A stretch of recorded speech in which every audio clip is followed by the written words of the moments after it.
Hey guys, Serg here, back with another video.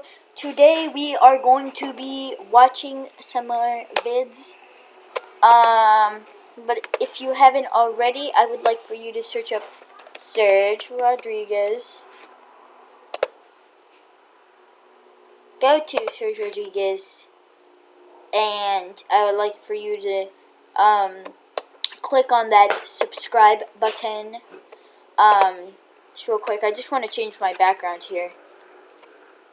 Yeah, actually I'll do that in a little bit. But anyways, guys, let's go back to YouTube on the home page. And, I want to be watching one of, some stories, scary stories animated.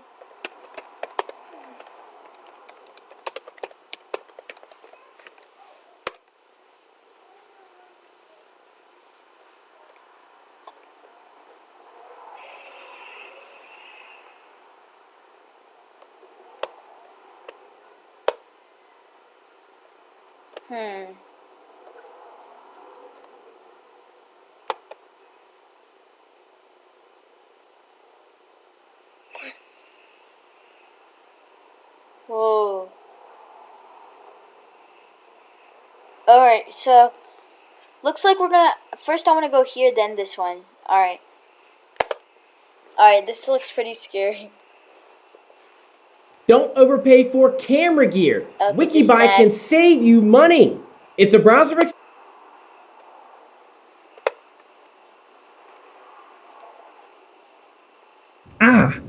What a pleasant way to begin my 3 AM shift at Mercy Hospital.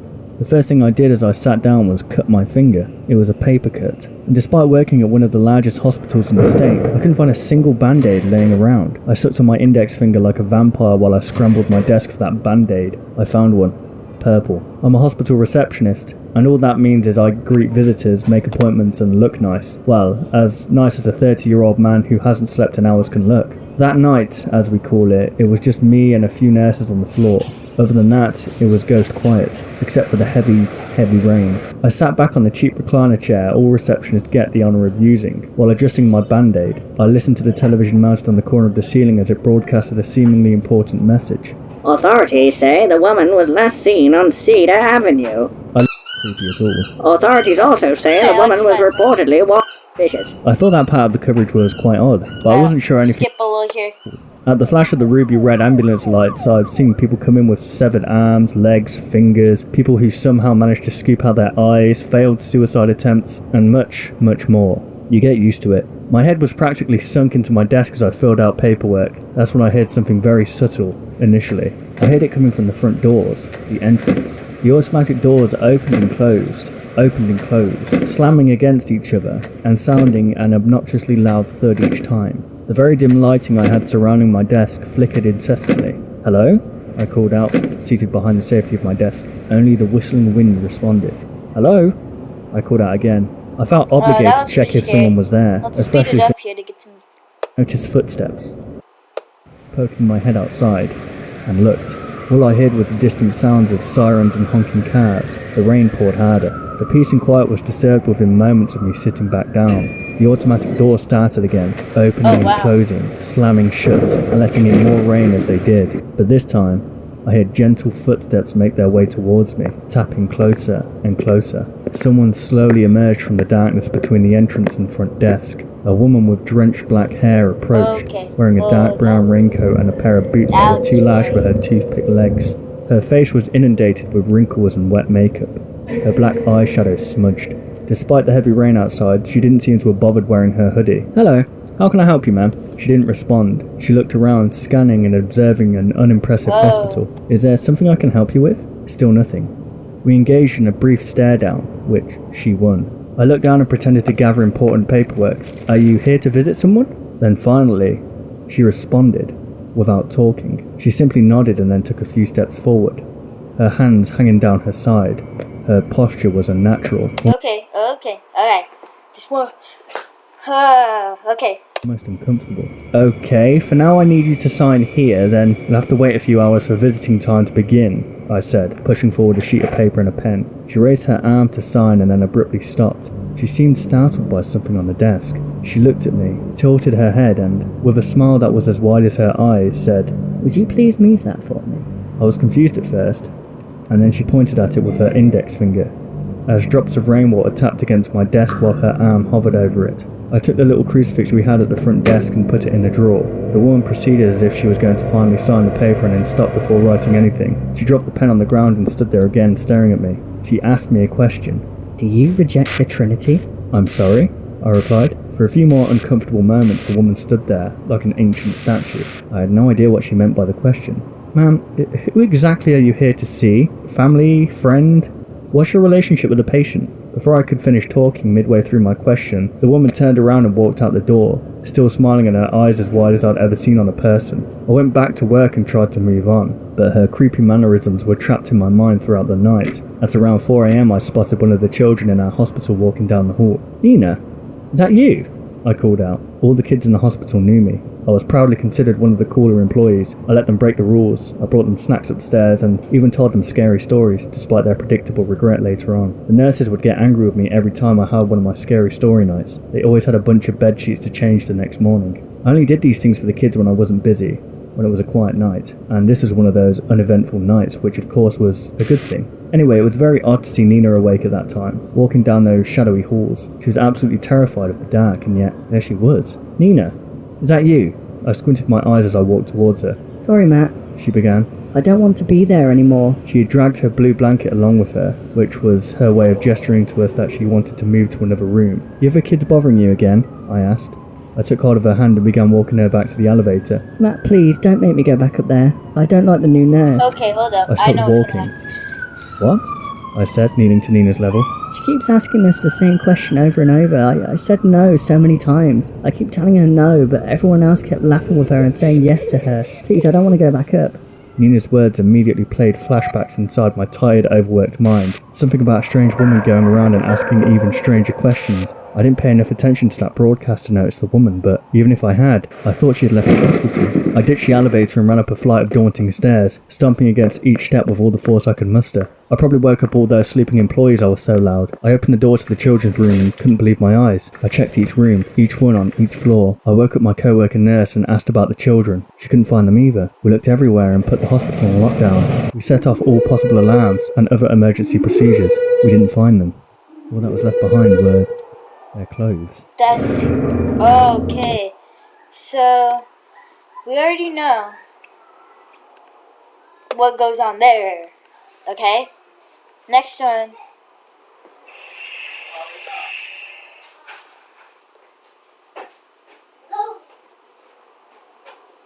Okay, so we already seen that one.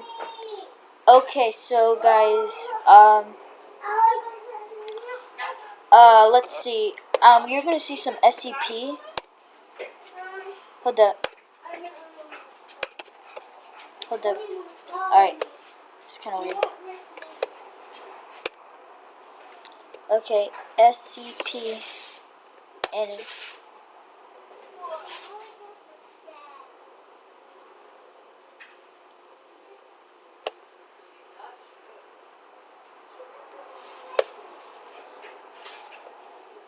so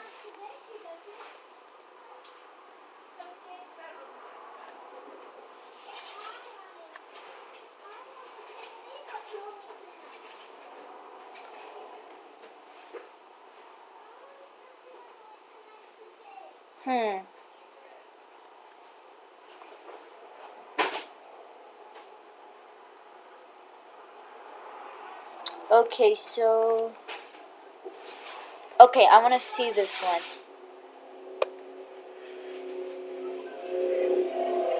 Liberty, liberty, liberty, liberty. Okay.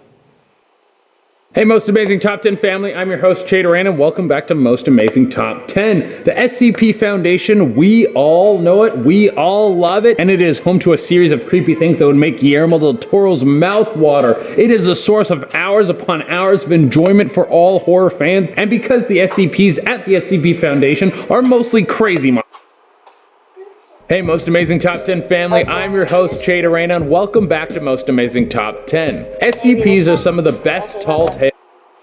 This is definitely becoming a series now, and it makes me very happy. I could talk about the SCP Foundation all day, but this is probably the closest I'll ever. Okay, so let's go all the way back here. This is definitely becoming a series now, and it makes. Okay, so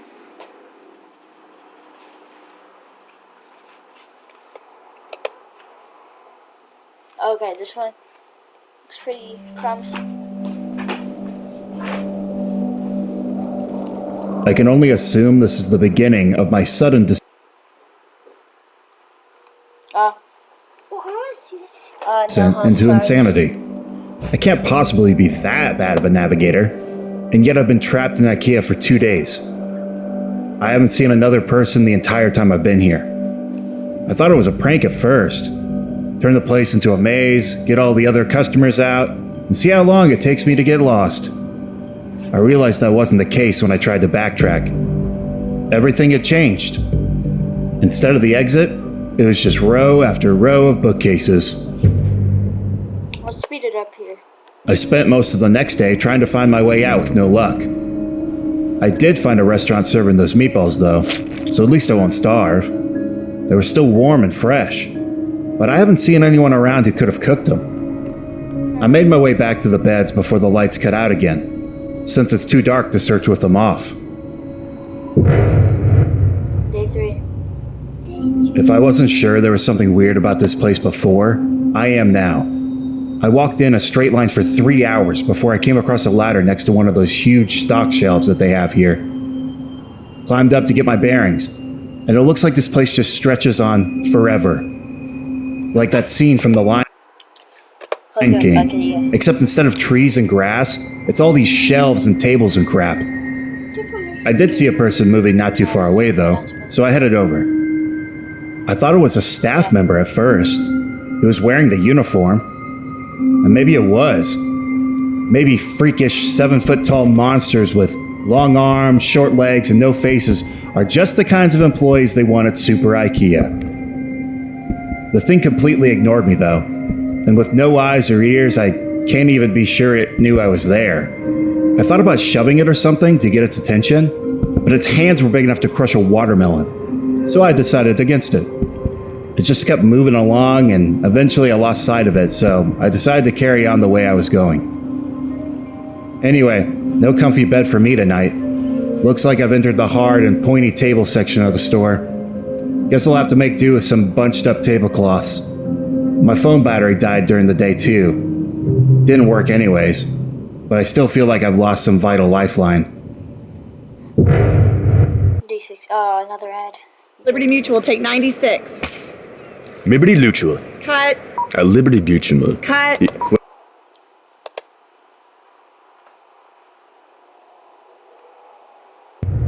Day 6.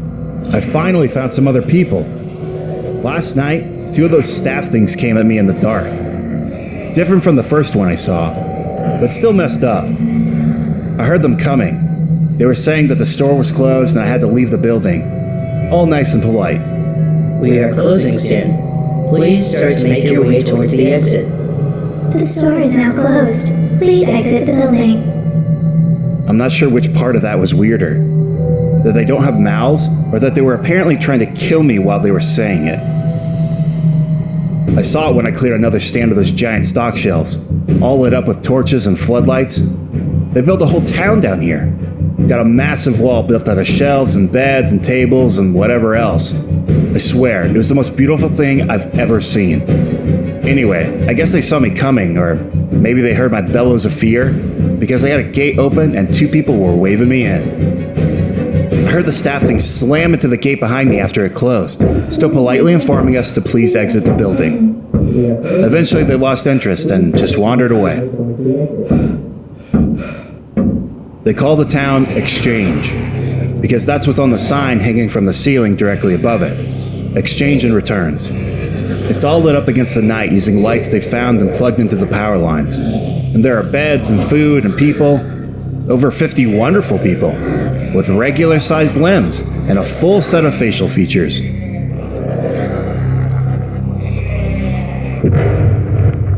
I've been trapped here for 2 weeks now.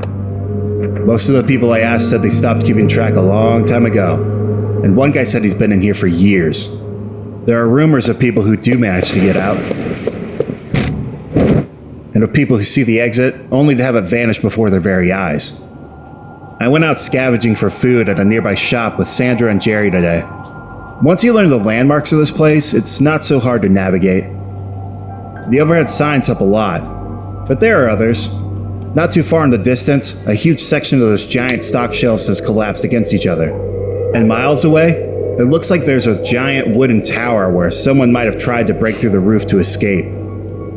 It's at least a few days' walk from Exchange, so nobody knows for sure. We found some food in the shop. Guess the staff restocked it during the night, which was nice of them. There was a telephone on the wall, so I figured I'd try it out. There was a voice on the other end, but they were just talking nonsense. Random words strung together with no real meaning. Didn't answer when I spoke to them anyway.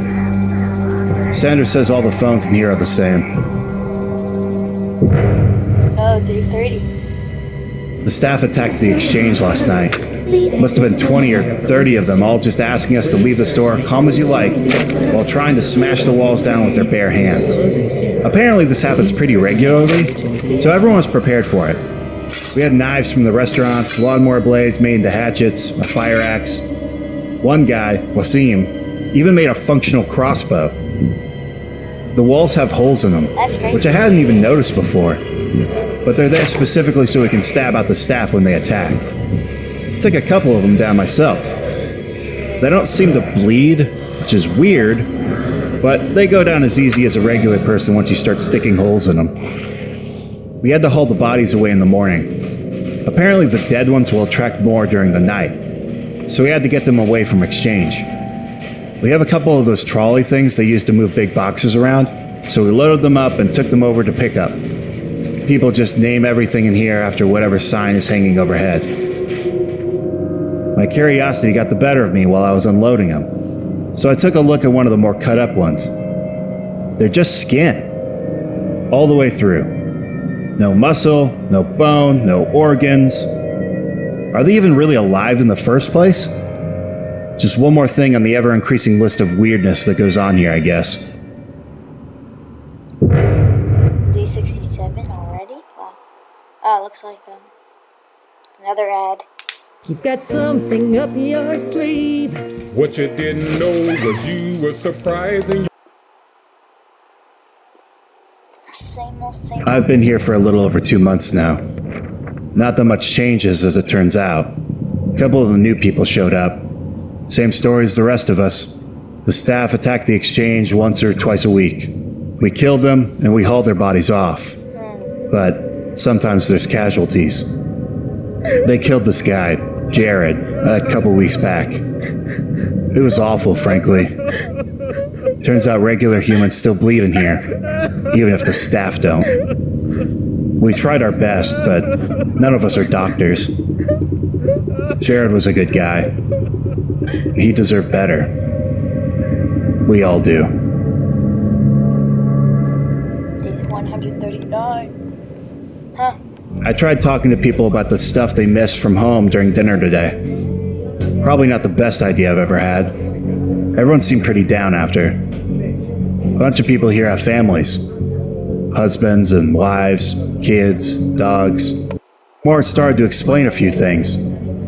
What if the reason no one is looking for all us missing people is because we haven't come from the same place?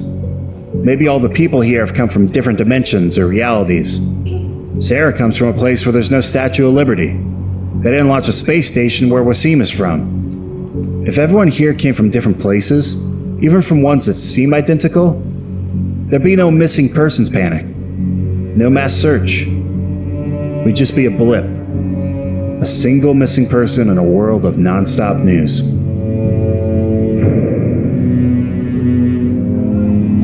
The staff attacks have been getting worse lately.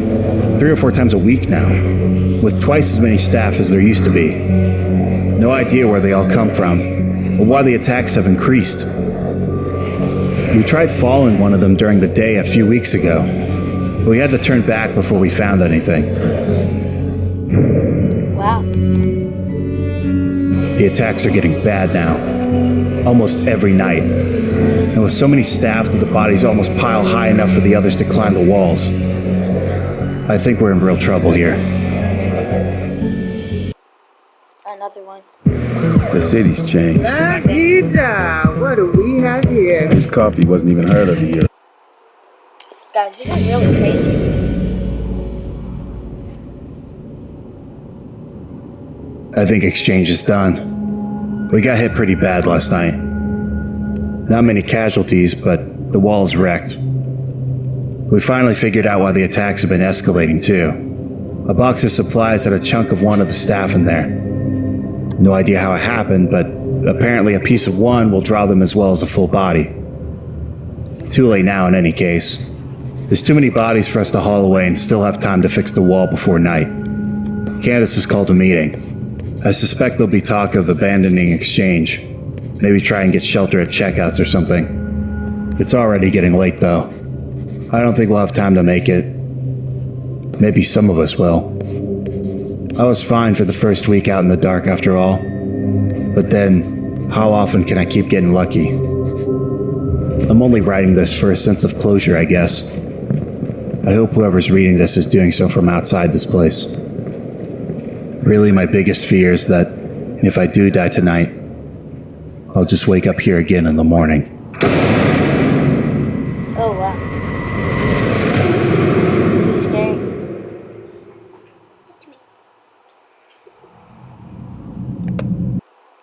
So... Okay, I just want to see something.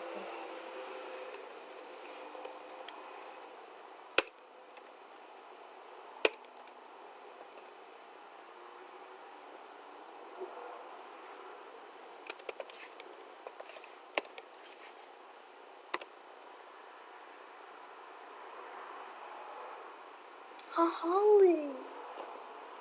Yeah, employee ones. Okay. Yeah, okay guys. We're just gonna end it right here. But if you haven't already, please like and subscribe. Right now, my brother over here and Sister Holly, Kevin Light. But thank you so much for watching. If you guys liked, keep on liking and subscribing, because that's how it works. So this is Serg Rodriguez signing out.